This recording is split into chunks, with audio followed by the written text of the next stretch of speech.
Broeders en susters, baie dankie vir die geleentheid en dat ek ook iets met julle mag deel oor prediking vanuit die boek Ester. Julle sou agtergekom het dat Prof Alwyn die dag so beplan het dat 'n mens iets van 'n trechter gedagte het ook, wat al nouer raak en al nader kom aan die eintlike werk waarmee ons wil besig wees as predikante, en dit is om 'n boodskap te hê vir Sondag. So, die gevaar is altyd groot met 'n dag soos hierdie, dat ons vreeslik baie interessante dinge vir mekaar sê oor die boek Ester, maar die groot vraag is altyd, as 'n mens oor die boek Ester praat, of oor enige ander Bybelboek praat, en jy werk met hierdie agtergrondstudies, jy doen jou eksegese, jy kyk na die teologie van die boek, jy kyk na etiese lyne daarvan, jy kyk na verskillende interpretasiemoontlikhede daarvan, bly die groot vraag altyd, wat bly op my lesenaar, en wat gaan op die kansel? En in watter formaat gaan ek dit op die kansel gebruik? So, dit is nie 'n maklike taak nie, en ek het waarskynlik van almal die meer uitdagende een gekry vandag, ook die een, ek het so spottenderwys gesê, ek het die postmoderne opdrag gekry. Want almal gaan sê, ja, dis maar jou mening van hoe 'n mens behoort te preek uit die boek Ester uit. Maar ek het my manier. So, ek het wel ook, Prof Alwyn se gedagte was wel, dat die aanbieding van so 'n aard moet wees, dat dit hopelik vir u sal stimuleer, om natuurlik nou nie net dit te naaap nie, maar miskien om daarom 'n paar hooflyne te kry, wat u gaan stimuleer om te sê, miskien het ek iets om Sondag oor te preek.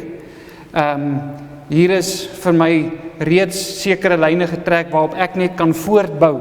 So ek gaan iets daarvan probeer, en kom ons kyk hoe dit gaan. Jy is welkom om na die tyd met my arm te druk oor dit, en dat ons verder daaroor gesels. So wanneer 'n mens kom by die boek Ester, en 'n mens doen van 'n soektog na moderne, of liewer postmoderne interpretasies en toepassings van die boek, dan sien jy duidelik die gevaar raak van 'n interpretasie wat bloot deur die eie tydse konteks beheer word, en waarin die heilshistoriese, of ek dink Dominee Roan het gepraat van 'n meer 'n kanoniese benadering, geïgnoreer word. Nou, as jy die publikasie koop, dan sal jy sien, Dominee Johan het in hoofstuk 11 uitgewys verskillende moderne interpretasies. Ek gaan baie vinnig net by hulle verbygaan, ek wil nie te lank tyd spandeer op hulle nie. Hy skryf met die opkoms van teologiese liberalisme en die histories-kritiese omgang met die skrif, het daar die afgelope eeu 'n ander tradisie ontstaan, waarin geloof nie noodwendig enige rol speel in die hantering en verklaring van tekste nie. Nou, daar is verskillende moontlikhede, en ons het al baie gepraat, en ons vandag uitgewys op die manier hoe 'n boek soos Ester eintlik gemanipuleer word om 'n bepaalde ideologie te onderskryf en te regverdig. Dink maar byvoorbeeld aan die hele identiteitspolitiek wat daar heers vandag, en die vraag na identiteitspolitiek. Ester word gebruik as 'n basis wat weerstand bied teen etniese nasionalisme. Nou, hierdie riglyne kan dan gebruik word om etniese en godsdienstige minderhede soos die alfabetgemeenskap byvoorbeeld te beskerm. Moderne feministe het ons nou op gewys, sien eintlik vir Vasti as die held of heldin in die verhale, nie noodwendig vir Ester nie, want sy is die eintlike een waaroor dit hier gaan volgens hulle, omdat sy teen die koning opgestaan het en nie toegelaat het dat sy deur 'n patriargale sisteem onderdruk word nie. In die hoofstroom media soos die Washington Post word konservatiewe interpretasie en toepassing van Ester as 'n voorbeeld van hoe God mense, spesifiek waagmoedige vroue gebruik om sy wil te voltrek, word dit bevraagteken. En die rede hoekom dit bevraagteken word is juist die feit dat die naam van God nie in die boek voorkom nie. Hulle sê, hoe kan julle sê God gebruik mense soos Ester of ander gewone mense op spesifieke plekke, want die spesifieke artikel het verwys na vroue wat juist Ester gebruik het as motivering om te sê, ons is geroep om waar ons is 'n verskil te maak. Toe sê hulle, julle kan dit nie sê nie, want dit is nie 'n opdrag wat eintlik van God afkom nie, want God se naam kom nie eers in die boek voor nie. Maar selfs die konservatiewe kant interpreteer die boek Ester. Soos byvoorbeeld die Heritage Foundation het Ester ingespan as deel van hulle antisemitiese veldtog, waar volgens Hamas en sy ondersteuners as die hedendaagse Haman geïdentifiseer word. So, ek wil maar net vir u wys, as ons wegbeweeg van die heilshistoriese benadering af, maak nie saak of jy aan die linkerkant of aan die regterkant staan nie, jy gaan by die afgronde begin aftuimel wat jou interpretasie van die teks betref, en uiteindelik gaan dit 'n invloed hê op jou prediking ook. So wanneer 'n mens preek uit hierdie boek uit, en jy wil hierdie slaggate vermy, dan is dit baie belangrik dat 'n mens sekere vrae vir jouself vooraf moet afvra, en jy, veral as jy jouself deur die heilsgeskiedenis, want ons sien eintlik die hele skrif as God se verlossingsgeskiedenis, as jy dit as jou breë raamwerk gebruik vir interpretasie, dan behoort jy voordat jy by die preek uitkom, ten minste 2 belangrike vrae vir jouself af te vra. Die eerste een is, waar pas hierdie geskiedenis in God se verlossingsplan in?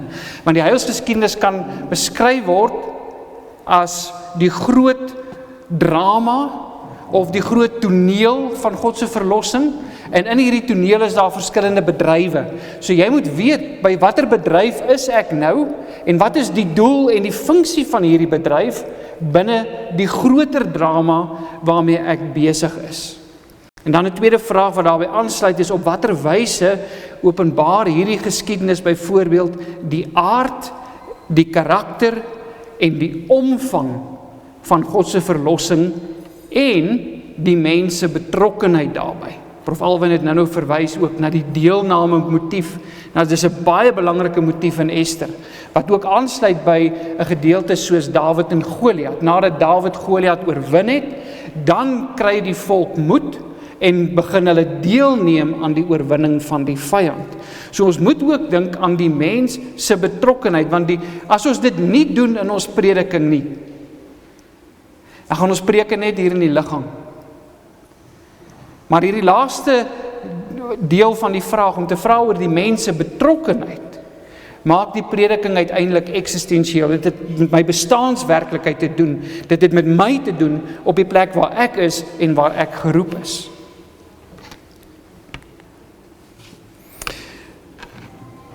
So, hoewel baie die afwesigheid van God se naam in die boek Ester as iets problematies vind, staan God se verlossingsplan en sy soewereiniteit en sy karakter as verlosser vir ons op die voorgrond. Ek dink dit het nou al deur die loop van die aanbiedings baie mooi na vore gekom. En dit is juis die afwesigheid van sy naam wat die heilshistoriese benadering noodsaak. Want dit dwing jou om weier te kyk en om agter die ooglopende in te sien. Nou in die boek Ester is bykans, sonder om nou in die slaggat van die kabbaliste te trap door die wimpie, maar kan ons tog sê, is bykans elke letter 'n bilderende getuienis van God se verbondstrou, van sy voorsienigheid en van sy soewereiniteit.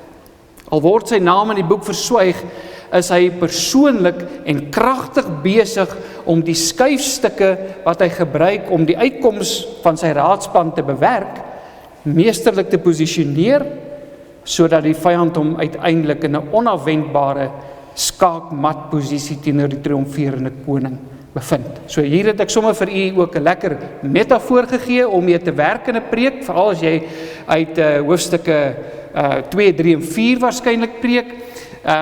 Dan is die metafoor van 'n skaakspel nog wel 'n goeie metafoor om mee te werk. En jy kan op verskillende maniere benut. Nou die belangrikheid van die heilshistoriese benadering word bevestig, en ek haal weer aan uit Prof Dominee Johan se hoofstuk uit, waar hy verwys na Herman Bavinck se kommentaar op Job, maar waarin hy hierdie stukkie kommentaar oor Ester geskryf het en gesê het gaat in Ester oor den stryd tussen het vrouesaad en het slangenzaad, tussen Israel en Amalek, tussen het Godsryk en het wêreldryk.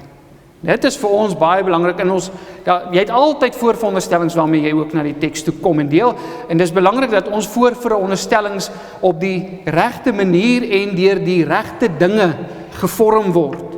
En ek pleit dat dit deur die heilshistoriese verstaan van die skrif gevorm sal word, wanneer jy na die teks toe gaan.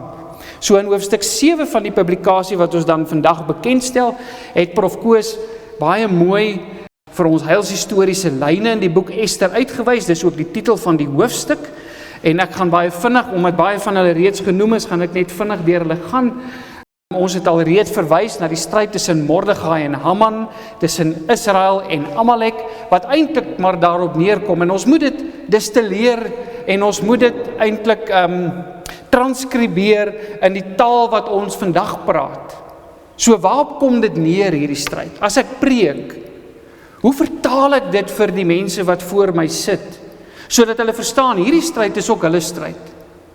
Want kyk net die opskrif daar, eeuwe-oue stryd, of 'n mens kan sê, oeroue stryd. En ons wil nou sê, dit is die stryd wat al baie lank besig is om gevoer te word, maar die gevaar daarvan om so opskrif te gebruik is dat jy dink, dis 'n stryd wat daar in die Ou Testament afgespeel het, en dit is waar dit bly. Maar wat ons nog die heeltyd vandag gehoor het, is dat hierdie stryd steeds vandag besig is om af te speel. So daarom is die boek Ester vir ons so relevant, want ons staan midde in hierdie stryd tussen lig en duisternis. Ester en Christus. Hier word die boek Ester natuurlik in die breër heilsgeskiedenis geplaas. Die konflik staan binne die belofte van Genesis 3 vers 15, waar die stryd begin tussen die saad van die vrou en die saad van die slang. En die bedreiging teen die Jode in Susan was dus ten diepste 'n bedreiging teen die voortgang van God se verlossingsplan. Nou, mense kry baie keer kritiek wanneer jy dit op hierdie manier interpreteer en sê, dit is 'n bedreiging van die voortgang van God se verlossingsplan. As iemand skerp genoeg is, gaan hy vir jou sê, maar selfs Mordegai gaan vir jou sê, nee, maar dit kan nie bedreig word nie, want Mordegai het vir Ester gesê, as jy nie iets gaan doen nie, die verwagting is die Here sal op 'n ander manier vir ons uitkoms gee. So wanneer ons praat van die bedreiging van God se verlossingsplan, dan bedoel ons dit vanuit 'n menslike oogpunt uit. Menslik gesproke, as jy menslik gesproke na hierdie dinge kyk, dan moet jy sê, maar hier is 'n krisis, want dit lyk asof die verlossingslyn vernietig gaan word, die lyn waaruit die Messias moet kom. En in hierdie opsig is dit ook baie belangrik om Ester as 'n skadubeeld van Christus te herken. Nou, hiermee saam het professor Gerrit gisteraand nogal iets gesê wat my weer opgeval het in sy preek, toe hy baie mooi ook uitgewys het Mordegai en Mordegai se rou, en hoe hy eintlik in 'n sekere sin 'n verteenwoordiging is van die kerk en die kerk wat pleit. So die oomblik as jy Mordegai so begin interpreteer as die kerk wat besig is om te pleit, by wie pleit Mordegai? En dan bring dit my weer by Ester. Wie is Ester? Wie verteenwoordig Ester? Waarvoor staan sy? Wat moet sy doen? Wat kan sy gee sodat Mordegai se pleit nie op dowe ore val nie? Ester plaas haar posisie in die paleis en uiteindelik haar lewe op die spel, wanneer sy vir haar volk by die koning intree en hulle saak bepleit. En hier teenoor staan natuurlik die ware Messias as die antitipe, wat nie net sy posisie in die hemelpaleis in gevaar stel nie, maar wat daardie posisie inderdaad prys gee terwille van sy volk.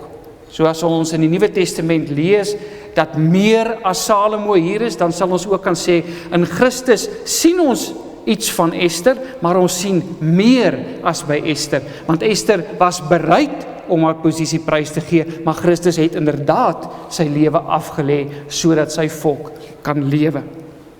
Dan die groot omkering, die beplande volksmoord wat omgekeer word. Ons het nou al vandag gepraat ook oor die verband tussen die galg en die kruis, en hierdie dramatiese omkering wys vir ons vooruit na die groot omkering wat daar op Golgotha plaasgevind het.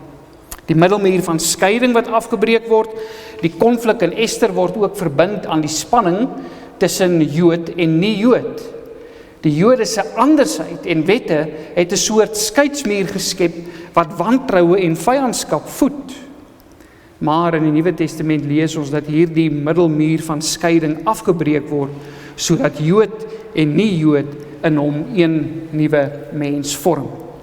Dan ook die gedagte van bywoners en vreemdelinge.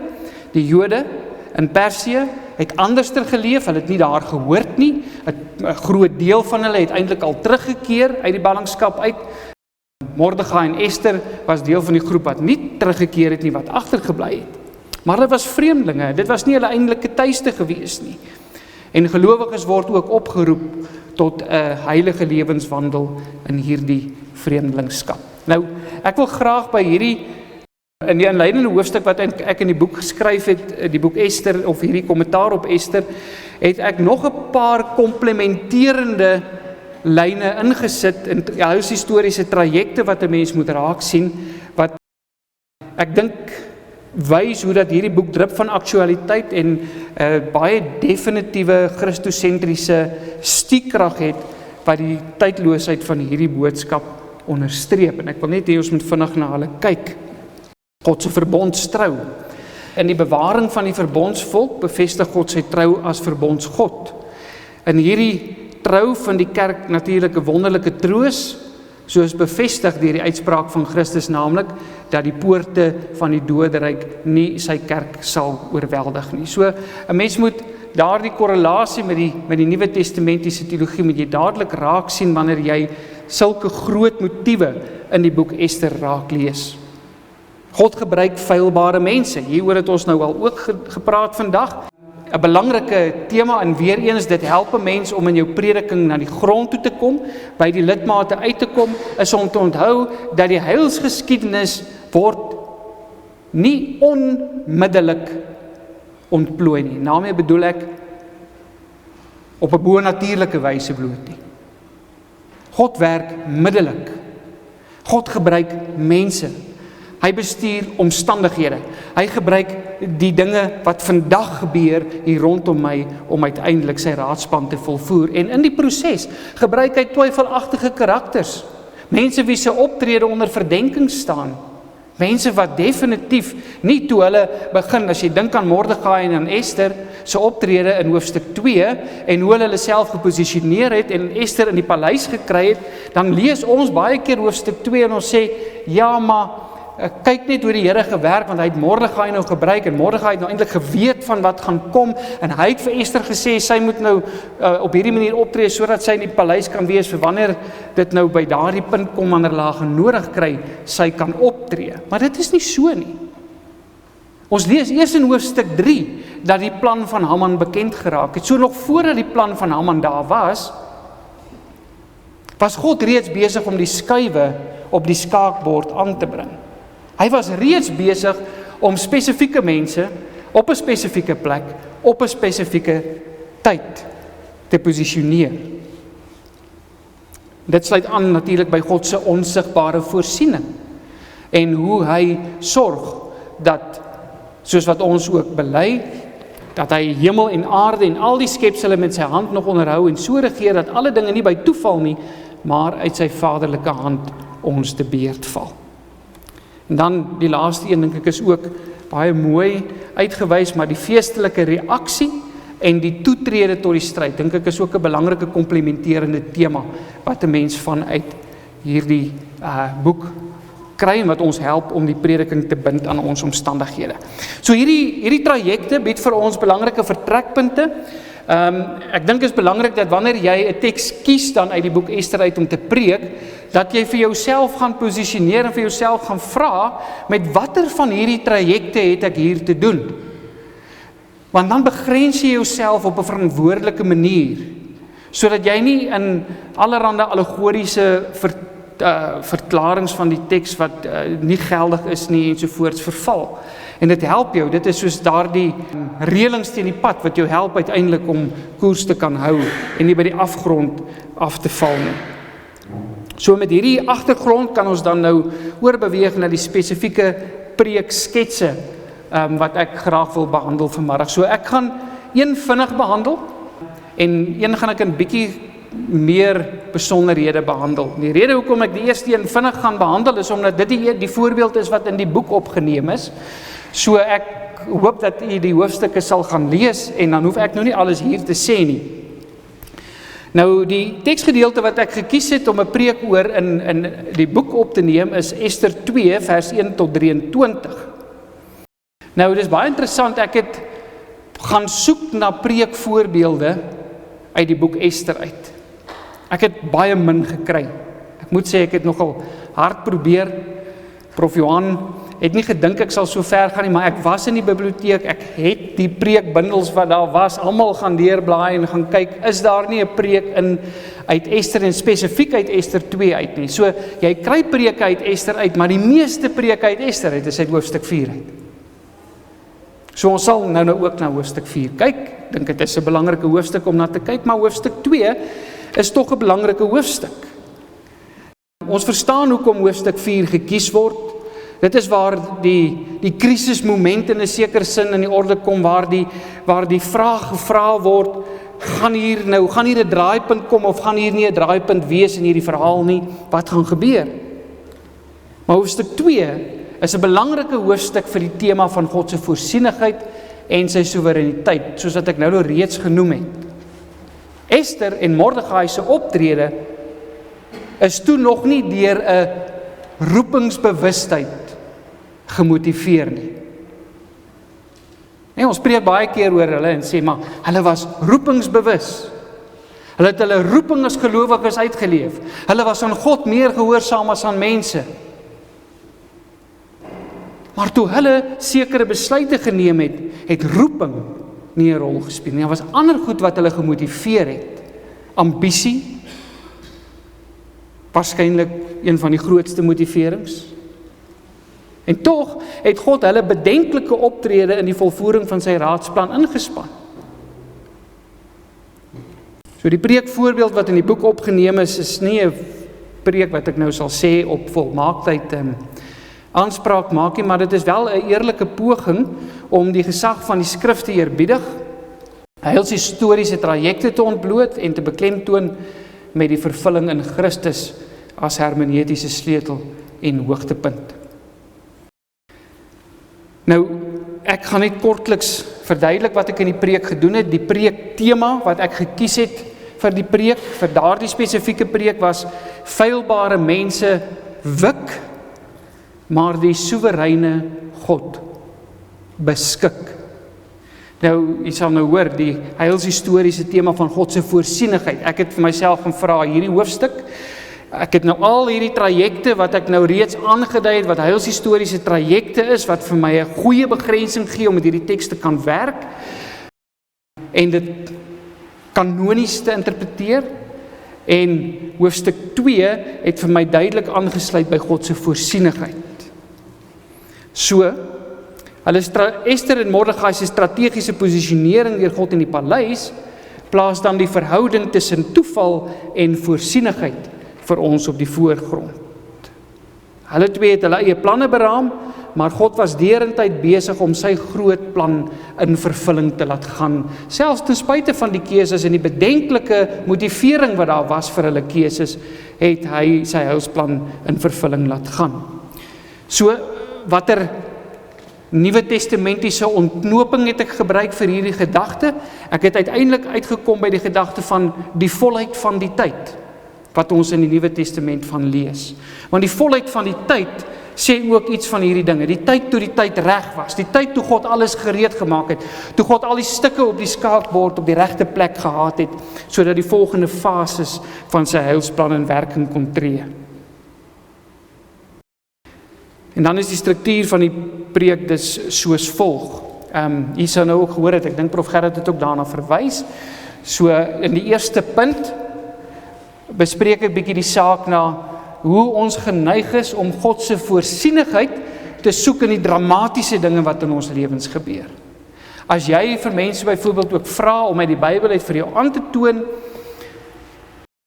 dat God werklik in beheer is, dan sal hulle waarskynlik groot gebeure, dramatiese gebeure uit die skrif uitlig, so sê nou maar die waters van die Rooi See wat oopgekloof word. En sê, maar kyk hier, die Here werk, hy werk op 'n bonatuurlike, dramatiese wyse.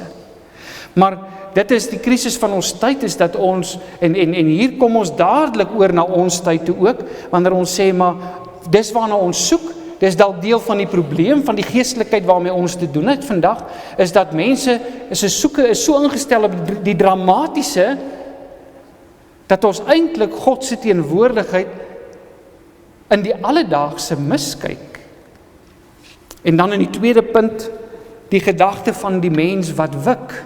En in die tweede punt het ek dan Mordegai en Ester se bedenklike optrede aan die orde gestel en daarop gewys en gesê, maar kyk, hierdie mense was nie so wonderlik soos wat Roan ook vir ons mooi uitgewys het aan die begin. Hulle was bedenklike karakters gewees, hulle motiewe was bedenklik gewees.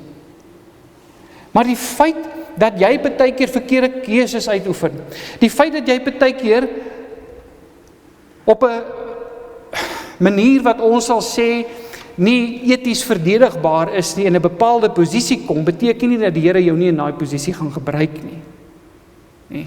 So hulle was besig met hulle eie planne, maar uiteindelik kom dit later uit dat God besig was om te werk. En dit bring ons by die derde punt van God se stille voorsienigheid, God wat beskik, en God wat sorg dat alles op die regte tyd, op die regte plek kom, sodat sy heilsplan kan ontplooi. Die tweede skets waarna ek wil verwys is uit Ester 4 uit. Jy sal sien ook in die boek, het ek met die eerste preek, of die preek wat ek nou behandel het ek eers 'n paar eksegetiese opmerkings gemaak en dan ook opgevolg met 'n paar homiletiese opmerkings voordat ek by die preek self uitgekom het, net om vir julle so 'n bietjie saam te vat deur my gedagtegang en wat vir my belangrik was in die skryf van die preek.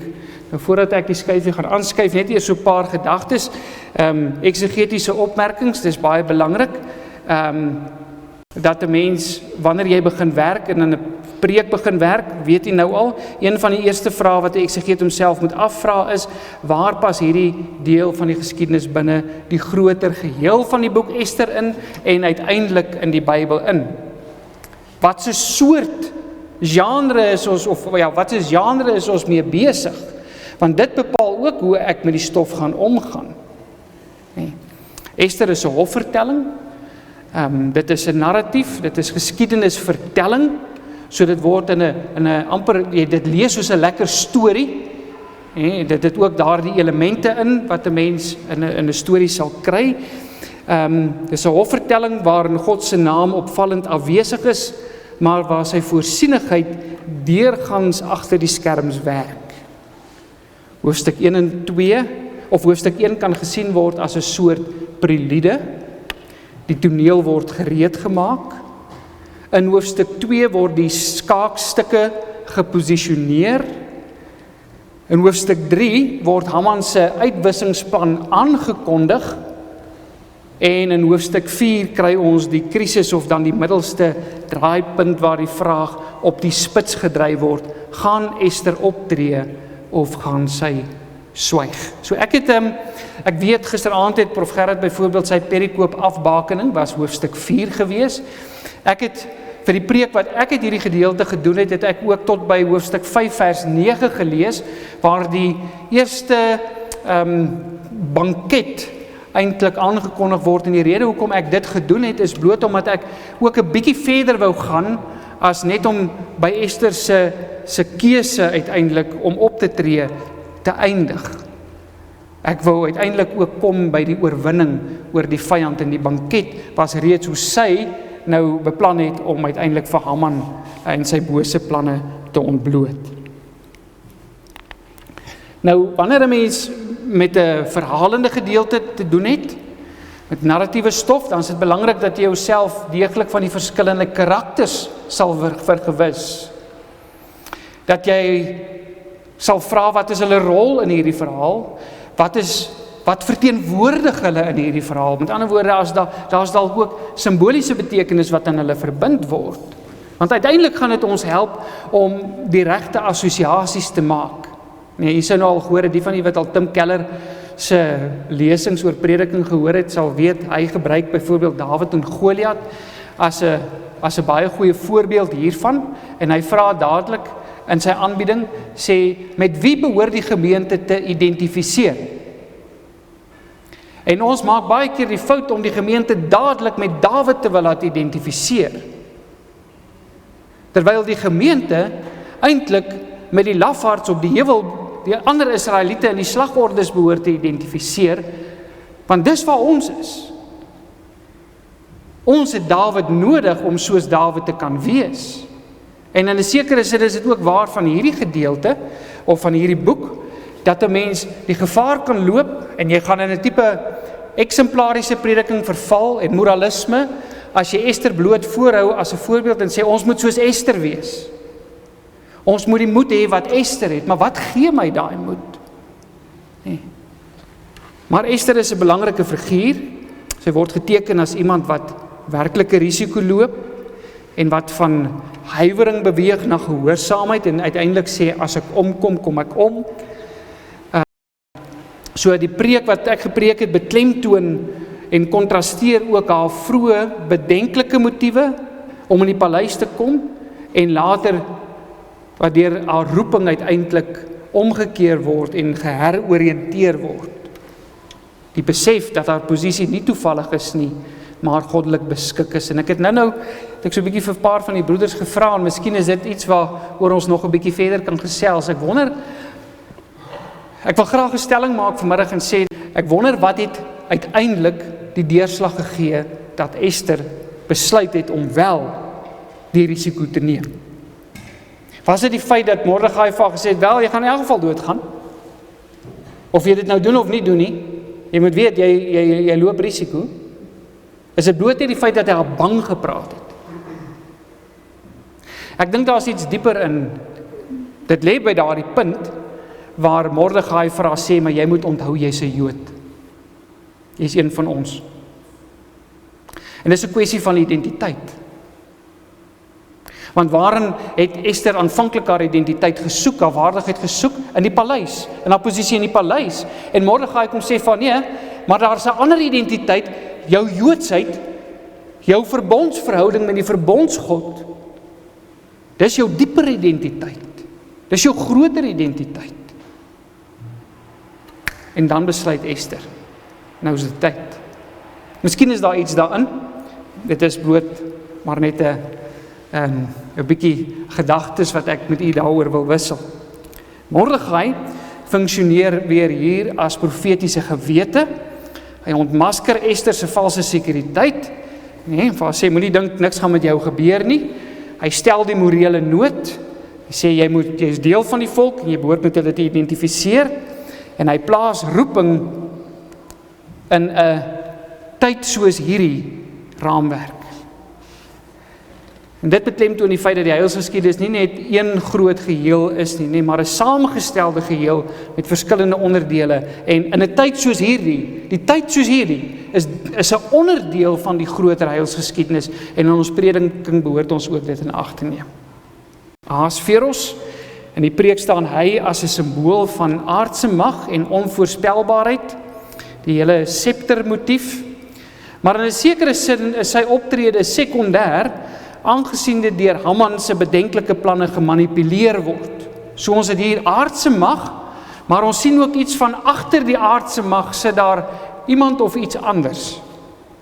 Nou dit laat ons klaar sekere lyne trek, nee, na die geesteswêreld toe, en die Here wat vir ons sê, maar dit wat hier op aarde gebeur nie net omdat mense dit besluit het nie, daar is magte aan die werk wat ons altyd moet verreken. Elke gelowige is iewers in 'n aardse paleis waarin hulle veronderstel is om roepingsbewus op te tree.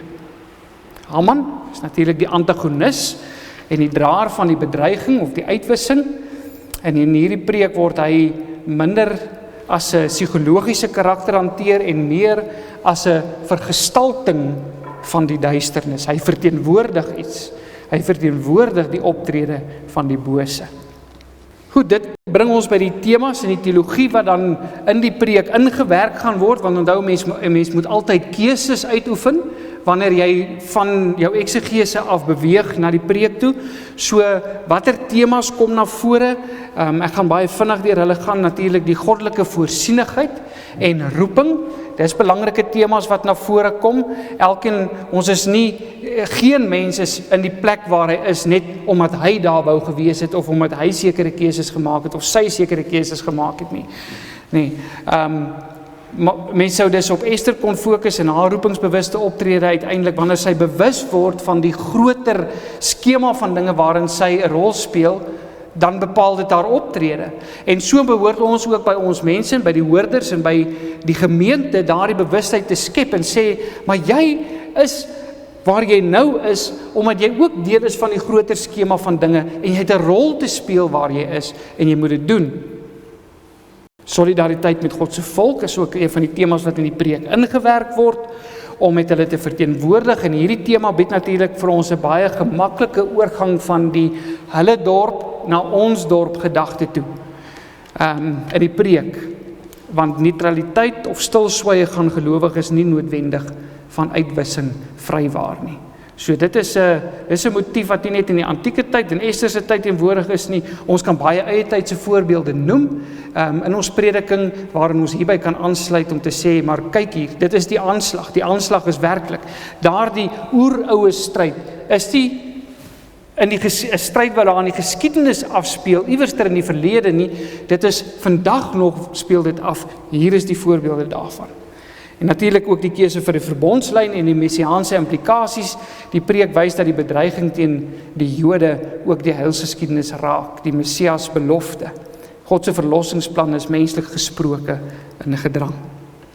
Dan moet 'n mens ook gaan kyk na die taalgebruik. Wat se taal word daar gebruik in hierdie teks?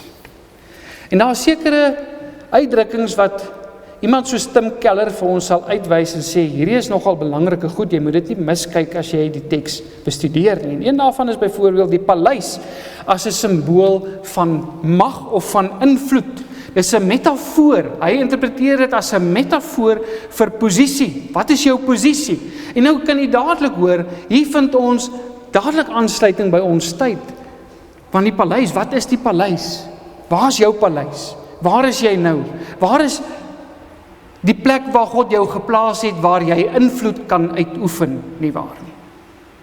Die scepter en die ingang by die koning word simbolies ingespan om naderkoms tot mag, om toe te tree tot die magsposisie en die risiko's wat dit inhou en die spanning in die paleisomgewing vir ons te belig.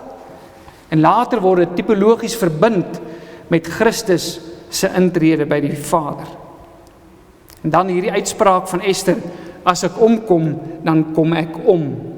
Nou hierdie kort sin word retories as 'n draaipunt vir die gehoorsame selfprysgawe gebruik en word uiteindelik oortref deur Christus se werklike selfprysgawe, want Esther sê, as ek omkom, en Christus sê, soos wat Keller dit ook in sy preek oor die gedeelte sê, wanneer ek omkom.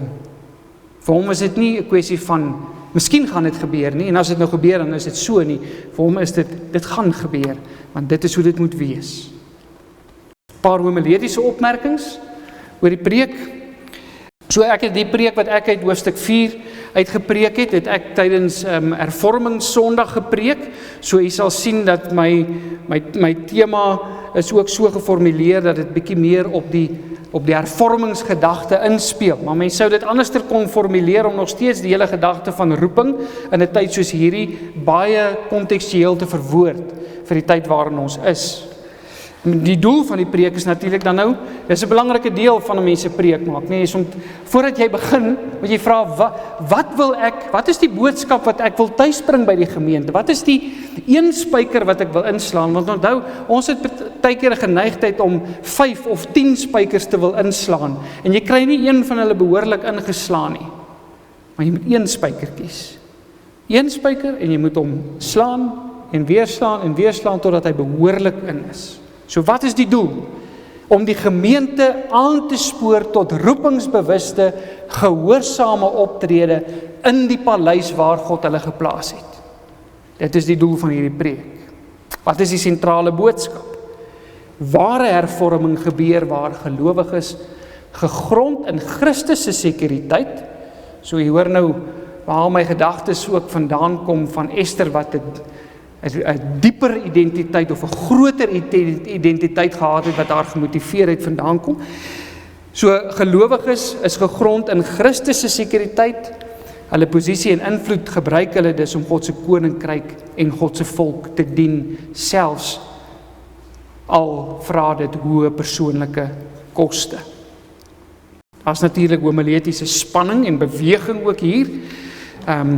So die preek begin met die ontmaskering van die paleis, en die ontnigtering van die paleisgedagte, om die probleem eers aan die orde te stel waarmee ons in die samelewing sit, om vir die gemeente te wys en te sê, maar ons is almal in 'n paleis, ons kom partykeer met bedenklike motiewe en met 'n bedenklike optrede in die paleis, en dit maak ons partykeer skie, om as ons nou in die paleis is, en ons het nou nie op 'n baie mooi manier hier gekom nie, dan te kom by die punt en te sê, maar hoe kan ek my roeping hier uitleef?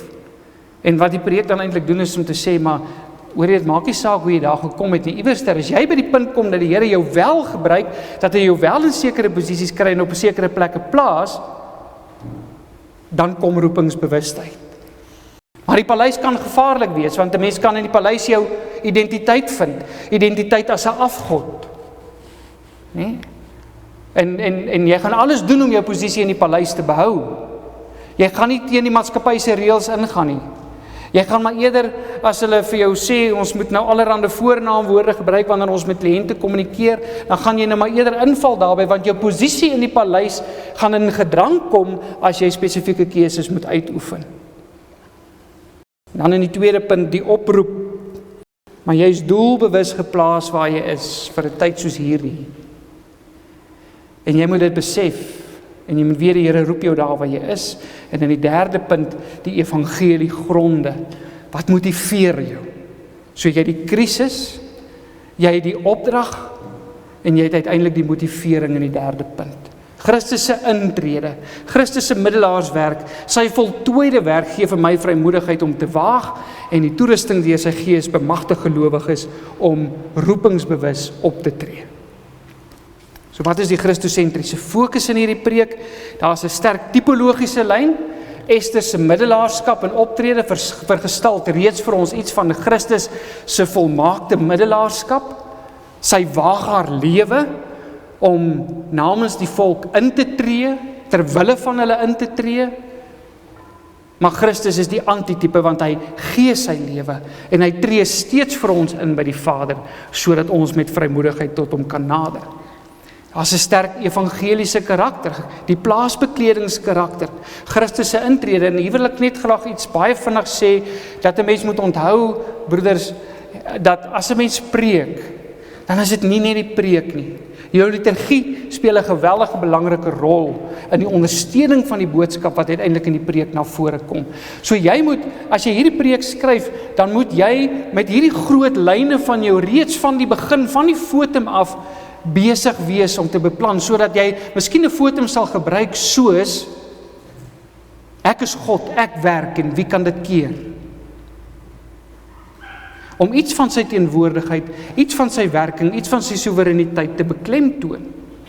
Om dalk 'n seëngroet te gebruik uit Openbaring uit, wat Christus bevestig as die een wat opgestaan het, die een wat oorwinnaar is, die een wat oor alles en almal getriomfeer het. Om in jou genadeverkondiging dalk iets soos Romeine 8 vers 34 te gebruik, waar Christus vir ons intree by die Vader, sodat ons vrygespreek kan word van ons sonde. So dit is maar net 'n paar gedagtes wat ek vir u wil noem, net om te sê dat jou liturgie moet regtig uiteindelik ook die boodskap ondersteun. Die preek behoort op pastorale balans te hê. Die preek beweeg weg van 'n wees soos Ester tipe moralisering na jy kan soos Ester leef, omdat Christus reeds vir jou ingetree het en jou deur sy Gees tot dapper optrede motiveer. Dan die toon en die atmosfeer van die preek. Ek dink is belangrik om ernstig te wees in die preek. Die toon van die teksgedeelte is ook baie ernstig. Dis 'n situasie waarin die volk is wat hulle is eintlik paniekerig en nog 'n deel van die toon van die preek, dit moet aanmoedigend wees, maar dit moet ook pastoraal wees. Daar is 'n waarskuwing, die paleis kan jou ondergang wees, maar daar is 'n sterk imperatiewe aspek, jy moet jou roeping vervul waar jy is, maar dan is daar ook 'n pastorale deel, 'n vertroostingsgedeelte. Jou sekuriteit lê nie in die paleis nie, maar in die hemelpaleis, in Christus wat daar vir jou intree. Goed, dit bring ons by die struktuur en so ek het 'n duidelike 3-punt ontwerp vir die preek. Ek het herhalende sleutelwoord wat ek in my onderafdelings gebruik, oppas vir die paleis, gebruik die paleis, sekuriteit in die paleis. So daardie woord, die paleis motief is een wat deurlopend is. Dit is belangrik om natuurlik 'n lekker sterk inleiding te hê vir so iets. Ek het gekies om 2 karakters of figure uit die hervorming uit te gebruik. Gutenberg, Johannes Gutenberg, Gensfleisch van Gutenberg, nee, dis die ou wat die drukpers begin het, en Hans Luft wat by Luther se Bybel, se Duitse vertaling van die Bybel gedruk het, en hulle eintlik maar net gebruik as voorbeelde van hoe jy jou posisie kan gebruik waar jy is in die omstandighede waar die Here jou geplaas het om reformatie te bewerk. Ek het 'n progressiewe argumentasie gevolg. Ek het 'n deduktiewe logiese argumentslyn wat ek voorstel, eers die probleem, dan die roeping, dan die evangeliese motivering en uiteindelik die slotopdrag. Goed, en dan kry jy daar die uiteensetting van die preek. Ek gaan nou nie weer in alles ingaan nie, ek dink my tyd is op, maar ek sou graag nog so 'n bietjie oor die verskillende punte wou uitbrei en vir u miskien 'n bietjie meer vleis gee vir elkeen van die onderafdelings, maar ek dink dit gee vir u 'n goeie idee van hoe om uit 'n teksgedeelte soos Ester 4 uit, en dan, ek het nou tot by 5 vers 9 gelees, maar by 'n sinvolle Christosentriese preek binne die heilshistoriese raamwerk uit te kom. Want uiteindelik is dit ook waar vir ons prediking en vir ons as voorgangers in die gemeente hierdie belangrike vraag. Die Here vra dit nie net vir hulle wat voor ons sit nie, hy vra dit ook vir ons. Hy vra dit vir ons in die tyd waarin ons leef. Nee. Wie weet of jy nie met 'n oog op 'n tyd soos hierdie tot die koninklike waardigheid geraak het nie. Baie dankie.